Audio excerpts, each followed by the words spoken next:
திராவிட முன்னேற்ற கழக சட்டத்திட்ட குழு தலைவராக மாநிலங்களவை உறுப்பினர் எஸ். கல்யாணசுந்தரம் அவர்களை தேர்வு செய்த கழக தலைவர் மாண்புமிகு தமிழக முதல்வர் அவர்களுக்கும் துணை முதல்வர் அவர்களுக்கும் நன்றி.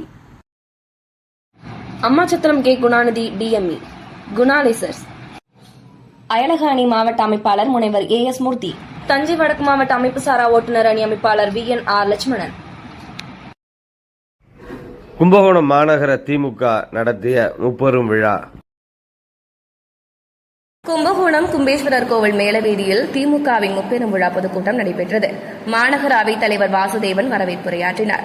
மாநகராட்சி துணை மேயர், மாநகர செயலாளர் சூபர் தமிழழகன் அவர்கள் தலைமையில் தஞ்சை வடக்கு மாவட்ட பொறுப்பாளர், கும்பகோணம் சட்டமன்ற உறுப்பினர் சாக்கோட்டை க. அன்பழகன், மாநிலங்களவை உறுப்பினர் சு. கல்யாணசுந்தரம், முன்னாள் மயிலாடுதுறை பாராளுமன்ற உறுப்பினர் சே. ராமலிங்கம் ஆகியோர் முன்னிலையில் நடைபெற்றது.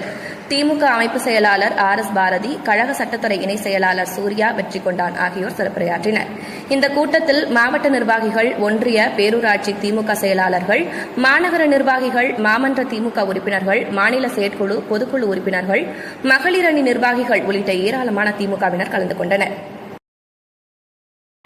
கலந்து கொள்கிறார்.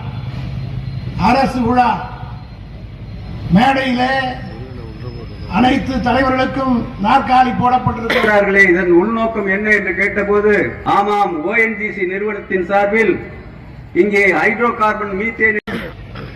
அண்ணா முதலமைச்சர் மேயராக இருந்த வேலூர் நாராயணன், துணை மேயராக இருந்த தமிழர்களின் போல அன்றைக்கு சென்னை மாநகரத்துடைய துணை மேயராக இருந்த பவளவண்ணன் போன்றவர்கள் எல்லாம் மேடையிலே உட்கார்ந்திருக்கிறார்கள்.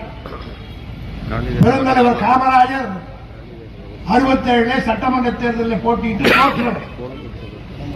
ஏன் இதை குறிப்பிடுகிறேன் என்று சொன்னால், இன்னைக்கு நல்ல பப்ளிசிட்டி தேடித்தரார் எடப்பாடி.